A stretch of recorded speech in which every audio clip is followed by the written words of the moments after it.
ஆண்டவர் உங்களோடு இருப்பாராக. உம் ஆன்மாவோடும் இருப்பாராக. மாற்கு எழுதிய தூய நற்செய்தியிலிருந்து வாசகம். ஆண்டவரே, மாட்சி உமக்கே.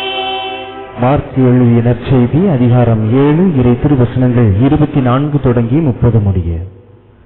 இயேசு எழுந்து அங்கிருந்து புறப்பட்டு தீர் பகுதிக்குள் சென்றார்.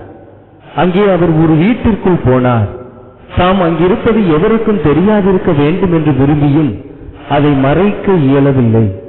உடனே பெண் ஒருவர் அவரை பற்றி கேள்விப்பட்டு உள்ளே வந்து அவர் காலில் விழுந்தார். அவருடைய மகளை தீய ஆவி பிடித்திருந்தது. அவர் ஒரு கிரேக்க பெண், சிறிய பெனிசிய இனத்தைச் சேர்ந்தவர். அவர் தம் மகளிடமிருந்து பேயை ஓட்டிவிடுமாறு அவரை வேண்டினார். இயேசு அவரை பார்த்து, முதலில் பிள்ளைகள் வயிறார உண்ணட்டும், பிள்ளைகளுக்கு உரிய உணவை எடுத்து நாய்க்குட்டிகளுக்கு போடுவது முறையல்ல என்றார். அதற்கு அப்பெண், ஆம் ஐயா, ஆனாலும் மேசையின் கீழிருக்கும் நாய்க்குட்டிகள் சிறு பிள்ளைகள் சிந்தும் சிறு துண்டுகளை தின்னுமே என்று பதிலளித்தார். அப்போது இயேசு அவரிடம், நீ இப்படி சொன்னதனால் போகலாம், பேய் உன் மகளை விட்டு நீங்கிற்று என்றார். அப்பெண் தன் வீடு திரும்பியதும் தன் பிள்ளை கட்டிலில் படுத்திருப்பதையும் பேய் ஓடிவிட்டதையும் கண்டார். ஆண்டவரின் அருள்வாக்கு.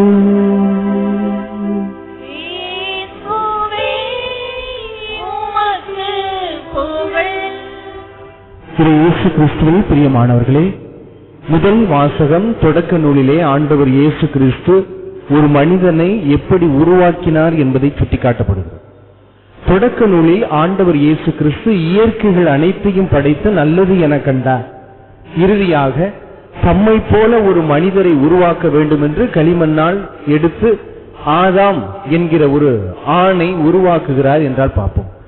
ஆதாம் என்ற பெயருக்கு பொருள் என்ன அப்படி என்றால், ஆதாம் என்றால் மண் என்பதுதான் அதனுடைய பொருளாக இருக்கிறது. ஆகையால் தான் மனிதனே நீ மண்ணாக இருக்கிறாய், மண்ணுக்கே திரும்புவாய் என்று சொன்னதற்கான ஒரு பொருள் பார்க்க வேண்டும். எனவே ஆதாமை மட்டும் 100% இறைவன் படைத்திருக்கிறார். இவருக்கு ஆழ்ந்த உறக்கம் வர வைத்த பிறகு 100% இருக்கக்கூடிய ஆதாமிடமிருந்து 50% பிரித்து எடுக்கிறார். அவர்தான் பெண் எனப்படக்கூடிய ஏவாள் என்று பார்க்கிறோம். எனவே 50% இருந்த அந்த ஏவாளை உருவாக்கி இருவரையும் திருமண பந்தத்தின் மூலமாக ஒருவரை ஒருவர் தனிமையாக இருப்பது நல்லதல்ல, ஒவ்வொருவரும் சேர்ந்து வாழ வேண்டும் என்று ஆண்டவர் ஏற்படுத்தியது. அதனால தான் ஆதாம் 50, ஏவாள் 50, இந்த 50 கூட்டல் 50 மீண்டும் இணைவதன் மூலமாக 100 ஆக இணைய வேண்டும் என்பதுதான் இறைவனுடைய திட்டம். அப்ப ஏன் ஃபாதர் இன்னைக்கு குடும்பங்கள்ல பிரச்சனை இருக்கு, கணவனுக்கும் மனைவிக்கும் இடையே ஏன் பிரச்சனை இருக்கு அப்படின்னா, அவர்கள் பண பொருத்தம் பார்த்தார்கள், சாதிய பொருத்தம் பார்த்தார்கள், இன பொருத்தம் பார்த்தார்களே ஒழிய மன பொருத்தம் என்ற ஒன்றை அவர்கள் பார்க்க மறந்து விட்டார்கள் என்பதுதான் காரணம். எப்படி என்றால், 50 ஆதாமாக இருக்கிறார் என்றால் ஏவாளும் 50, இருவரும் இணைந்தால் தான் 100. அதே போல ஒரு மணமகனும் மணமகளும் திருமணம் முடித்த பிறகு 50 கூட்டல் 50 மீண்டும் இணைந்தால்தான் அது 100% திரு குடும்பமாக இருக்கும். இல்லை என்றால் அது தெரு குடும்பமாகத்தான் இருக்குமே ஒழிய திரு குடும்பமாக கடந்து வருவது என்பது கடினமான ஒன்றாக இருக்கிறது. இப்பொழுது கடைசியாக ஒரு வரியை ஆண்டவர் சொல்லுகிறார், அவர்கள் ஆடை இல்லாமல் இருந்தாலும் அவர்கள் வெட்கப்படவில்லை அப்படிங்கறத கொடுக்கிறது. எப்ப நம்ம வெட்கப்படணும் அப்படிங்கறத ஆண்டவர் மறைமுகமாக சுட்டி காட்டுகிறார். நீ ஆடை இல்லாமல் இருப்பதனால் வெட்கப்படாத, ஆண்டவர் உன் கூட இல்லைன்னா மட்டும் வெட்கப்படு அப்படிங்கறத அதனுடைய பொருளாக இருக்கிறது. நீங்கள் இயேசுவை பாருங்கள், அவருடைய சிலுவையில் அறையும் போது ஆடை இல்லாத நிலையை சுட்டி காட்டுகிறது. புனிதர்கள் ஒவ்வொருவரையும் பாருங்கள், புனித செபஸ்தியாரை பாருங்கள், அவரையெல்லாம் பிறந்த மேனியாகத்தான் அடித்து கொண்டார்கள். ஏதோ அவமான சின்னமாக போய்விடக் கூடாது என்பதற்காக அந்த சிற்பங்களை செதுக்குகிறவர்கள் அந்த கோமண துணியை மாறி ஒரு மாட்டி விடுவாங்க, அவ்வளவுதான். மற்றபடி ஆடைகள் அனைத்தையுமே களைவார்கள். ஆகத்தா என புனித புனித எப்படி அவரை கொண்டார்கள். அவரை ஆடைகளை களைந்து அவருடைய மார்பகங்களை அறுத்து போட்டுதான் அவரை உசுரோட வச்சுதான் அவரை துடிக்க வைக்க செய்கிறார். அப்ப ஆடை இல்லாத நிலை எதை குறிக்கிறது என்றால், ஆடை இல்லாத நிலை ஆண்டவரோடு இணைந்திருப்பதை குறிக்கிறது. ஆகையால் தான் இயேசு கிறிஸ்து ஆடைகளை களைகிறார்கள் என்றால் இந்த உலகத்தில் உள்ள பற்றுகளை களைகிறார்கள், மீண்டும் பிறந்த மேனியாக ஆண்டவர் படைத்த அந்த தொடக்கத்தில் இணைகிறார்கள். இது ஆபாசத்தை குறிப்பது அல்ல, ஆண்டவரோடு இணைவதை குறிப்பதை நாம் பார்க்க வேண்டும். அப்ப புனிதர்களுடைய உடைகளை களைகிறார்களே, அவர்களும் ஆண்டவரோடு இணைதல் என்பதுதான் அதனுடைய புனிதர். நீங்க பிரான்சிஸ் அசிசியாரை எடுத்துக்கிட்டீங்கன்னா, அவங்க அப்பா போய் கேட்கிறாரு, நீ மரியாதையா வீட்டுக்கு வந்துரு, என்னுடைய சொத்துக்களை எல்லாம் கடையெல்லாம் நீ தான் பார்க்கணும். அப்ப பிரான்சிஸ் அசிசியார் சொல்றாரு, நான் வர முடியாது, நான் ஆண்டவரில் இணைந்து விட்டேன் என்று சொல்கிறார். அப்ப எதுக்குடா நான் கொடுத்த உடையை நீ அணிந்திருக்கிறாய் அப்படின்னு சொல்லும் போது உடனடியாக பிரான்சிஸ் அசிசியார் தான் உடுத்திருந்த அனைத்தையும் கலைந்து விட்டு பிறந்த மேனியாக திருத்தந்தையின் முன்னிலையிலும் மக்கள் முன்னிலையிலும் அப்படியே நிற்கக்கூடிய நிலையை நாம் பார்க்கிறோம். அது எதை குறிக்கிறது? ஆபாசத்தை குறிக்கிறதா என்றால் இல்லை, மாறாக ஆண்டவரோடு இணைந்த நிலையை அது குறிப்பதாக பார்க்க வேண்டும். எனவே ஆடையின்றி இருந்தார்கள், ஆனால் வெட்கப்படவில்லை. ஏனென்றால் ஆடையின்றி இருந்தாலும் அவர்களோடு ஆண்டவர் இருந்தார். என்று ஆடையில்லை என்பதை உணர்ந்தார்களோ அன்று அவர்களை விட்டு ஆண்டவர் நழுவி சென்றார் என்பதை பார்க்க வேண்டும். எனவே அன்பிற்கினிய உறவுகளை, இந்த முதல் வாசகத்தினுடைய பின்னணியை நாம் பார்த்து விட்டோம். நற்செய்தி வாசகத்தினுடைய பின்னணியை நாம் பார்க்க வேண்டும். இன்று ஆண்டவர் இயேசு கிறிஸ்து ஒரு கிரேக்க பெனிசி அந்த பெண்மணியை தன்னுடைய மகளை பிடித்திருக்கக்கூடிய பேயை குணமாக்க வேண்டும் என்று போய் காலில் விழுகிறாங்க. அப்ப இதனுடைய பின்னணியில் நாம் எப்படி சிந்திக்க வேண்டும் என்றால், ஆண்டவர் இயேசு கிறிஸ்து அந்த பெண்ணை பார்த்து, ஒரு மகளுக்காக கதறக்கூடிய அந்த பெண்ணை பார்த்து, பிள்ளைகளுக்குரிய உணவை எடுத்து நாய்க்குட்டிகளுக்கு போடுவது முறை அல்ல, எந்திரிச்சு போ, அப்படிதான் அதனுடைய பொருள். அப்ப ஆண்டவர் இயேசு கிறிஸ்து ஜாதி பார்க்கிறாரா? அப்ப ஆண்டவர் இயேசு கிறிஸ்து இனம் பார்க்கிறாரா? அப்ப ஆண்டவர் இயேசு கிறிஸ்து ஏன் நாய்க்கு ஒப்பிட்டு பேசுகிறார் இந்த ஒரு பெண்மணியை என்பதை பல விவாதங்கள் நடந்தன. அது நம்ம பக்கம் மேன்போக்காக வாசிட்டு அப்படியே கடந்து போகக்கூடிய நிலைமைக்கு நாம் மாறிடும். இவர்கள் ஏன் அவரை நாய்க்குட்டிக்கு ஒப்பிட்டார் என்றால், அவர் இனம் பார்க்கவில்லை, மாறாக பிரிவினை பார்க்கவில்லை, அவர் ஆண்டவரோடு சேர்த்துக் கொள்கிறார் என்பதை பார்க்க வேண்டும். எப்படி ஃபாதர்? யூதர்களை பொறுத்தவரையிலும் அவர்களுடைய ஜெபம் இன்று வரையிலும் எப்படி இருக்கிறது? ஆண்டவரே, என்னை ஒரு நாயாகவோ பன்னியாகவோ அடிமையாகவோ பெண்ணாகவோ படைக்காததற்கு நன்றி அப்படின்னு வேண்டாங்க. அப்ப யூதர்களை பொறுத்தவரையிலும் பிற இனத்தார்கள் அனைவருமே நாய். யூதர்களை பொறுத்தவரையிலும் பிற இனத்தில் இருக்கக்கூடிய அனைவருமே நாய். ஆண்டவரால் தேர்ந்து கொள்ளப்படாத அனைவருமே நாய் என்பதை யூதர்கள் அனைவரும் தங்களுடைய கருத்துக்களில் கொண்டிருந்தார்கள். ஆகையால் தான் தன் கூடவே சுத்திக்கிட்டு இருந்த சீடர்களையும் அங்கு இருந்த அந்த யூத வீட்டையும் சரி அவர்களுடைய மனநிலையை கலைகிறார் ஆண்டவர். எப்படின்னா, அம்மா பிள்ளைகளுக்குரிய உணவை எடுத்து நாய்க்குட்டிகளுக்கு போடுவது முறையல்ல. உடனே இந்த சுத்தி இருக்கிறவங்க பூரா சந்தோஷம், பயங்கர சந்தோஷம். பரவாயில்ல, ஆண்டவர் நம்ம இனத்தை சேர்ந்தவர், ஆண்டவர் நம்மை போல அவரும் ஜாதி பார்க்கிறார், ஆண்டவர் நம்மை போல இருக்கிறான்னு சொல்லிட்டு பெருமை பீத்தகிராக்கியாக அவர்கள் அடித்துக் கொண்டிருக்கும் போதுதான் ஆண்டவர் நச்சுன்னு ஒரு ஆணியை போட்டு அடிக்கிறார். அந்த அம்மா சொன்ன பதில், ஐயா ஆம், இருப்பினும் மேசையிலிருந்து கீழ் விழக்கூடிய சிறு துண்டுகளை நாய் நக்குமே அப்படின்னு சொன்னார். ஆண்டவருக்கு தேவை அந்த பணிவுதான். ஆண்டவர் அந்த இடத்தில் சொன்னார், அம்மா உன் நம்பிக்கை பெரிது, நீர் இப்படி சொன்னதனால் போகலாம், எல்லாம் சரியா போயிடுச்சு அப்படின்னு சொன்னோன்னதான் இந்த சுத்தி இருக்கிறவங்களுக்கு எல்லாம் புரியுது, ஆண்டவரை நாம் நம்பிக்கையில் மூழ்கி விட வேண்டும். ஆண்டவரில் நமக்கு எப்படிப்பட்ட உணர்வு இருக்க வேண்டும். தொடக்கத்தில் ஆதாம் ஏவாளை என்னை போல படைத்தேன் என்றால் இந்த உலகத்தில் வாழக்கூடிய ஒவ்வொருவரையும் நான் என்னை போலதான் படைத்தேன் என்பதை அனைவரும் புரிந்து கொள்ள வேண்டும் என்பதுதான் ஆண்டவர் இயேசு கிறிஸ்துனுடைய விருப்பமாக இருக்கிறது. அப்ப இன்றைய நாளினுடைய சிந்தனையாக ஈடுபாடு, கட்டுப்பாடு. இப்ப ஈடுபாடுனா என்ன, கட்டுப்பாடுனா என்ன என்பதுதான் முக்கியம். ஆண்டவர் நம்மை படைத்ததன் நோக்கம் ஈடுபாடுக்கு தானே ஒழிய கட்டுப்பாடுக்கு கிடையாது. இப்ப கட்டுப்பாடு எப்படி ஃபாதர் இருக்கும் அப்படின்னா, பல பேர் சொல்லுவாங்க, ஒரு பிள்ளைய வளர்க்குறீங்கன்னா ஒரு கட்டுப்பாடோட வளங்க அப்படின்னு சொல்லுவாங்க. ஒரு பிள்ளைய வளர்க்குறீங்கன்னா உங்க பிள்ளைய ஒரு கட்டு காப்பா வளங்க, சும்மா அவுத்து விட்ட மாடு மாதிரி விட வேணாம் அப்படின்னு சொல்லுவாங்க.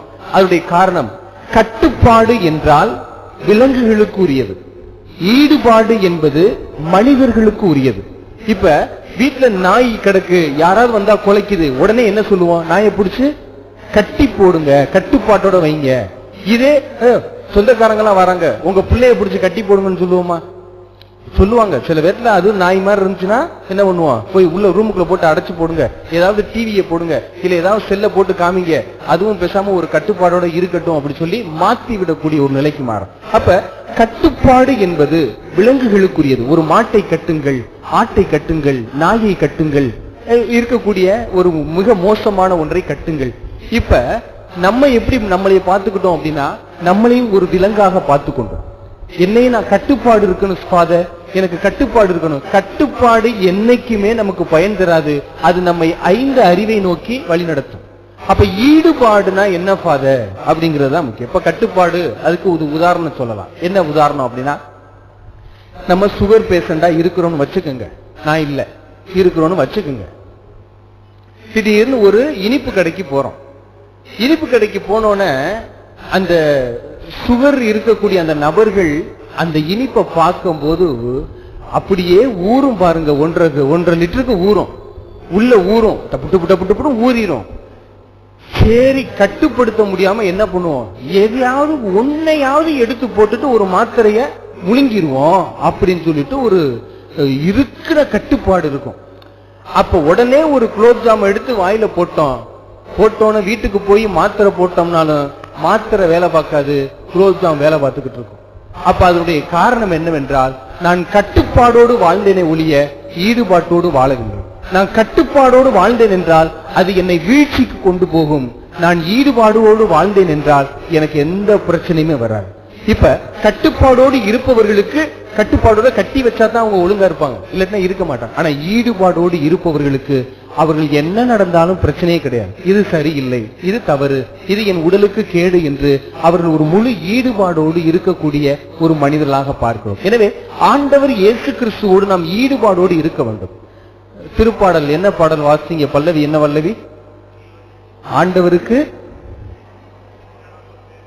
அந்த அஞ்சி அப்படிங்கறத எப்படி எடுத்துக்கணும் அப்படின்னா, அன்பு அப்படின்னு எடுத்துக்கணும்.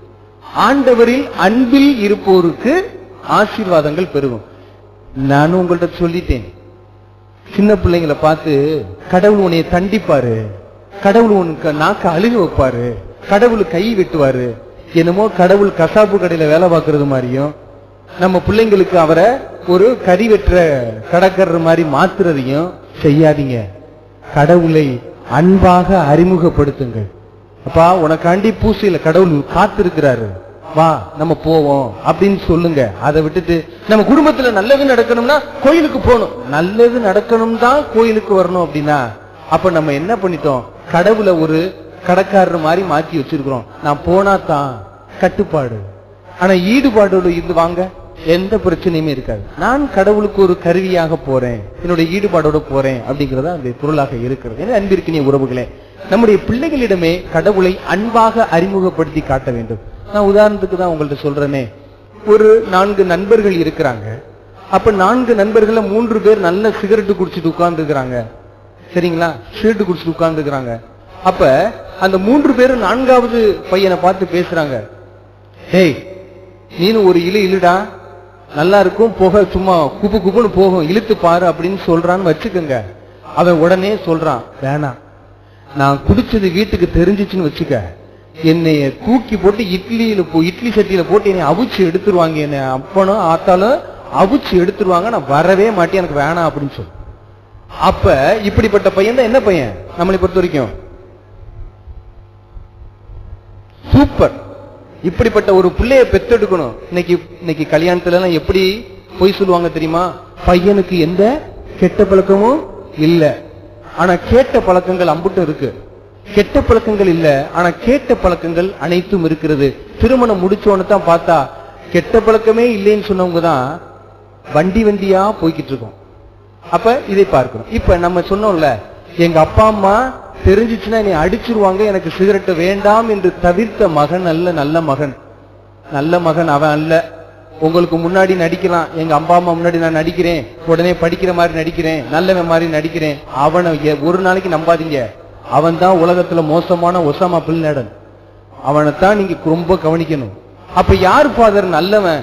எப்படி ஃபாதர் நல்லவனா இருப்பான் அப்படின்னா, அதே பையன் சொல்றான் அந்த 3 பேரை பார்த்து, நான் சிகரெட்டு குடிச்சா எங்க அப்பாவும் அம்மாவும் மனசு கஷ்டப்படுவாங்க, அவங்களுக்கு பிடிக்காது, வேணாம் விட்டுருவோம் அப்படின்னு. இப்ப முதல்ல சொன்னான்ல எங்க அப்பா அம்மா என்னை அடிச்சிருவாங்க அப்படின்னு, அப்பா அம்மா இறந்ததுக்கு அப்புறம் அவன் என்ன பண்ணலாம்? சிகரெட் குடிக்கலாம்.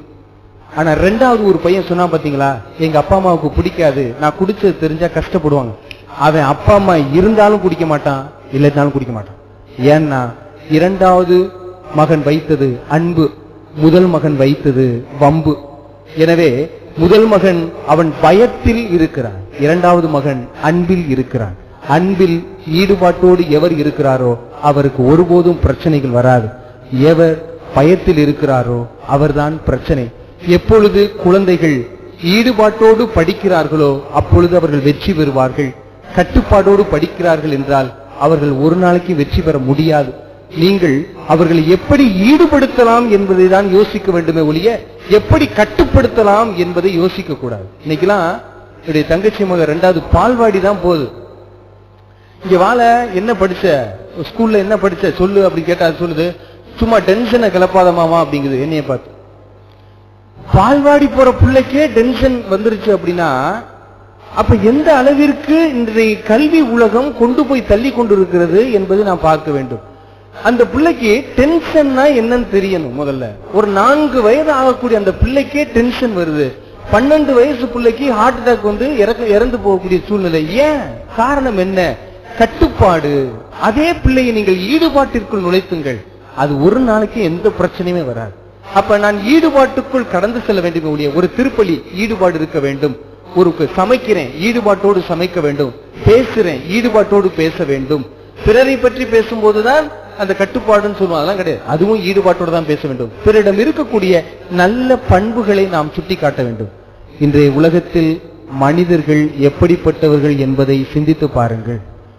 முதுகுக்கு பின்னால விஷத்தை கொடுத்து குடிக்க சொல்லுவாங்க, மூஞ்சிக்கு முன்னாடி வந்து நல்லா இருக்கீங்களா, குடும்பம் நல்லா இருக்கா அப்படின்னு கேட்கக்கூடியவங்களா இருக்கிறாங்க.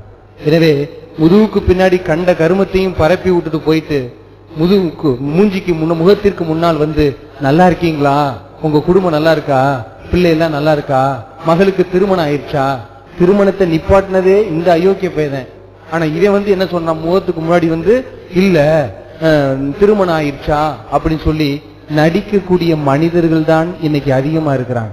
எனவே அன்பிற்கினிய உறவுகளே, மனிதரில் ஒருபோதும் நம்பிக்கை வைக்காதீர்கள், கடவுளில் அன்பு வையுங்கள், வாழ்க்கை நிச்சயம் சிறப்பாக இருக்கும் என்பதை ஆண்டவர் சுட்டி காட்டுகிறார். எனவே நாமும் ஆண்டவரோடு இணைந்திருப்போம், கட்டுப்பாடோடு அல்ல, மாறாக ஈடுபாட்டோடு. ஆமென்.